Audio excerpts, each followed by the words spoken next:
brought to you by Technosport. Spirit तो वही है जो मैदान में उतरे। Technosport, sport your spirit.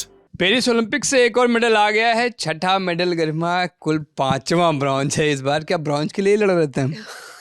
Bronze medal या फोर्थ फिनिश, लेकिन अभी जो मेडल आया उसके बारे में बताते हैं। अमन सहरावत, रेसलिंग का पहला मेडल।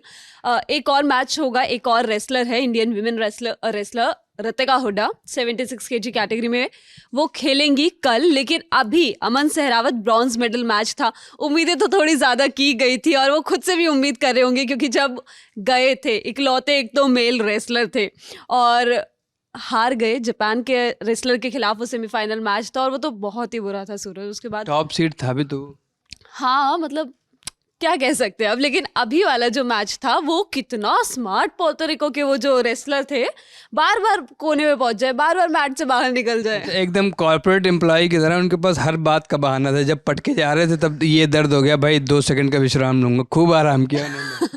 आराम पटकने ही नहीं दिया और शुरुआत में स्टार्ट अच्छी की थी लगातार, क्योंकि अमन के साथ हमने देखा था जब उन्होंने राउंड ऑफ 16 और क्वार्टर फाइनल का मैच खेला था, तब भी हमने ये चीज़ देखी थी कि उनका जो जोन है ना वो लगातार लेग पे अटैक कर रहे थे। तो जब ये पोर्टोरिको के रेसलर आए जिनको अमन ने 13-5 से हराया, तो उसने भी शुरुआत ऐसी की, उन्होंने भी शुरुआत ऐसी की कि अमन के पैर पे अटैक करना शुरू किया और शुरुआत में 2 पॉइंट्स कमा भी लिए थे, 1-2 पॉइंट्स कमा लिए थे। लेकिन फिर अमन ने वापसी करी और उसके बाद तो मुश्किल ही हो गया। हाँ, 13-5 से जीता और बढ़िया मज़ेदार मैच हुआ। लग रहा था कि पूरी तरह से कंट्रोल में थे। कभी ऐसा नहीं लगा कि मैच जा सकता है। शुरू में थोड़ा सा लगा, लेकिन बाद में सब सेटल। शुरू के वो कुछ सेकंड्स ऐसा था कि ये कहीं भी जा सकता है। इवन साक्षी मलिक कमेंट्री करते हुए कह रही थी कि अब अमन को लीड लेनी होगी अगर ये मैच जीतना है तो। और उसके बाद जिस तरीके से उन्होंने वापसी भी करी, क्योंकि शुरुआत में 1-2 पॉइंट्स दिए, लेकिन उसके बाद लगातार उनके लेग पे अटैक किया, खुद को बहुत अच्छा डिफेंस किया। जब वो लेग पे अटैक के लिए आ रहे थे तो अपने पैर पीछे किए, इस तरीके से। लेकिन ब्रॉन्ज मेडल आफ्टर ऑल।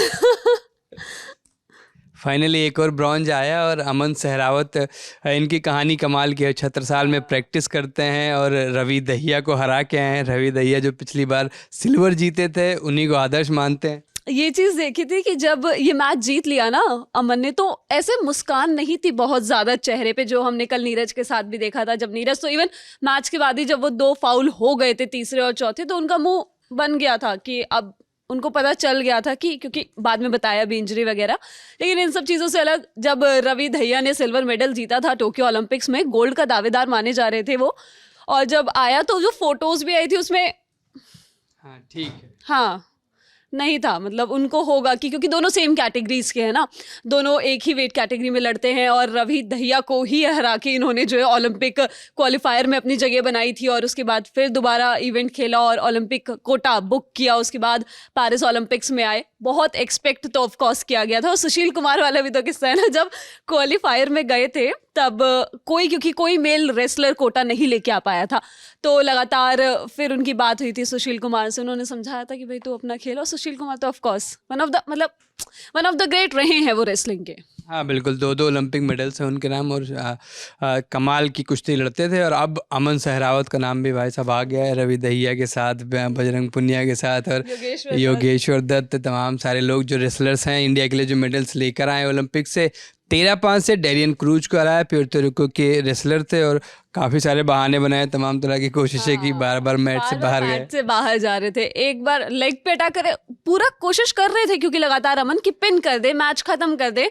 लेकिन वो जी स्मार्ट, वो बार-बार मैट के पास वो एकदम कॉर्नर में पहुंच जाए कि मैं बाहर निकलूं, क्योंकि लगातार पॉइंट्स नहीं भी मिलते हैं ना, ऐसा भी तो होता ही है। तो कि फिर से शुरू होगा तो फिर से मैच में बढ़त बनाऊंगा, मैं कोशिश करूंगा।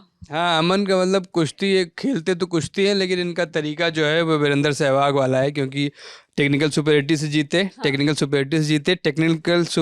सुपीरियरिटी से हारे और फिर 13-5 से जीते। तो मतलब पॉइंट्स खूब बनाते हैं अपने मैच में। हाँ बिल्कुल। और खास बात ये भी रही मुझे सूरज, ये भी अच्छा लगा देख के कि उम्मीद नहीं कर रहे थे, जिस तरीके से हारे थे सेमीफाइनल मैच में, तो उम्मीद नहीं थी। क्योंकि और ऐसा हो सकता था कि इतने अच्छा, सालों रोकूंगा के बाद- आपको, उम्मीद नहीं थी इस पे, इसलिए जोर दिया जा रहा है क्योंकि ये जो वीडियो शूट हो रहे हैं ना, इनकी एडिट के लिए लड़ाई चल रही है कि कल कौन जल्दी आएगा। हमने प्रोडक्शन से बंदे मांगे नहीं थे, उम्मीद थी नहीं कि ये मेडल आ सकता है। नहीं मतलब बहुत अच्छे रेसलर हैं ऑफ कोर्स अमन, बहुत सारे इवेंट्स, बड़े इवेंट्स जीते हुए हैं, काफी मेडल्स लेकिन हैं। जैसे हारे थे ना 21 उसके साल- बाद। हाँ, इस वजह से ये लगा था क्योंकि जिस तरीके से हारे थे।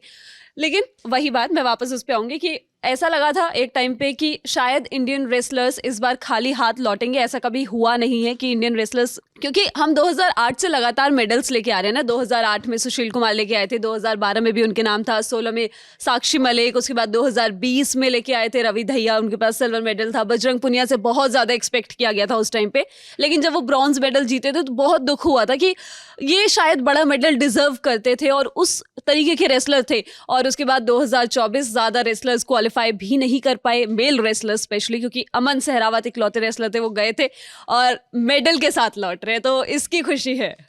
बहुत खुशी है, बहुत सारी बधाई है आप सभी लोगों को। और पेरिस ओलंपिक्स की सारी कवरेज जारी है, अभी भी हमारे कुछ मेडल्स आ सकते हैं, उम्मीद बनाए रखिए और ललन टॉप देखते रहिए। शुक्रिया।